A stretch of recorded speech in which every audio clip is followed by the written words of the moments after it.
one of the differences between my day to day and your guys is that I don't deal with the end customer. Like you guys are my customer. So there's the complexity there is a little bit less because there's many fewer entities to deal with.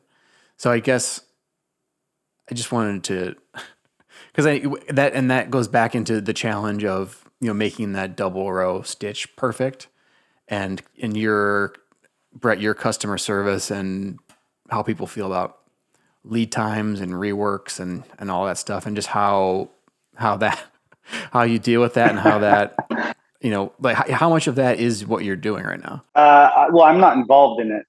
I mean, I can answer some customer service stuff on the phone, on my phone, if I see something over the weekend or something like that. But I mean, we have customer service.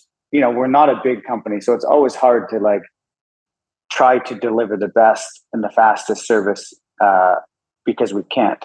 And first and foremost, we're a manufacturer, and if I wanted to deliver faster, I could invest into that, but I have to take away from somewhere else. And so there's only so much I can do. Our lead times are not bad in terms of what we're producing. I mean, maybe some of our repairs there's a bit of a lead time.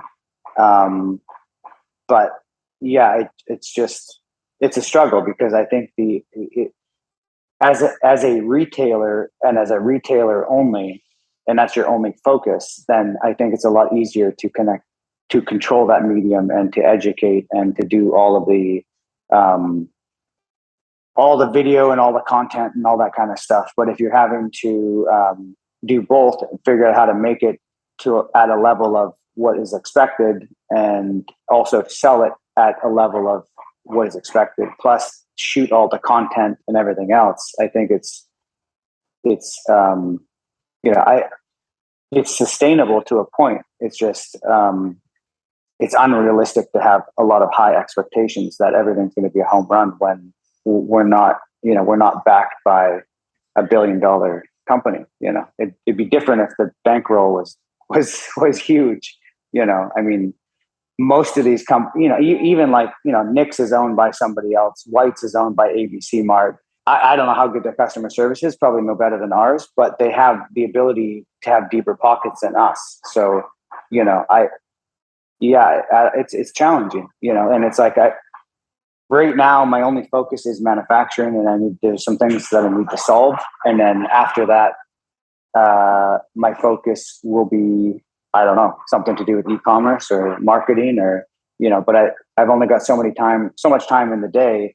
And, it's very hard to take, if I'm trying to develop a new collection and work on new leathers and all this kind of stuff, and then go from that to like looking at a machine that sort of is acting up because, and it's a certain machine that I'm a part of, like it was brought in when I was, under my watch, then I want to make sure that it's being done the way that it needs to be done. So I need to be a part of that process as well. So it's really hard to just balance it all. It's a lot. Plus, involved in HR and all the financial, and I mean, literally everything. And I think the three of us have that same. Yeah, I think we get it. Yeah, it's like people ask you like, what's your day to day look like? It's like, well, whatever needs to get done. I mean, it could be HR, it could be accounting, it could be sorting, quality control, yeah. It could be a lot of different stuff. To your point, Brett, the customer service thing, I've seen. I encourage everybody to not read comments because it's, for me, my mental health can be affected by how people comment on stuff. Sometimes most people are really cool and like appreciate things that your brand does, my brand does, Nick's brand does.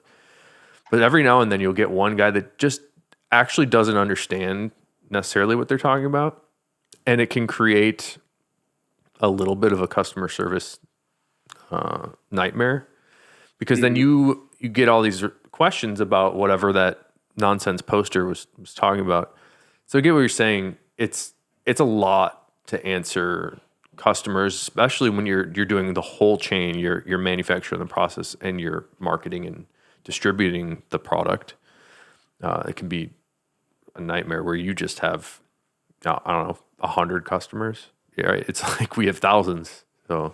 Well, and it's different too because your exposure exposure is kind of like a nasty word in the context I'm using it, but the longer that you're around, the more exposure you have to customer service and to people. And I think that in many cases that can be a good thing because people get a chance to wear the product and use it and see how long it lasts. But you're still dealing with more and more people potentially. Yeah. I mean, I think that, at the end of the day, I mean, even like Corwin is not a big tannery in the world of tanneries, No, not at all. And so, our products are not for everyone. And so I think that's first and foremost. It's like if they want the product but their service is not good enough for them, then they shouldn't buy the product. It's all the same thing. It's the same company. It's not like we've outsourced this is the best we can do. And if it's not good enough, then I'm sorry, but probably shouldn't buy our product.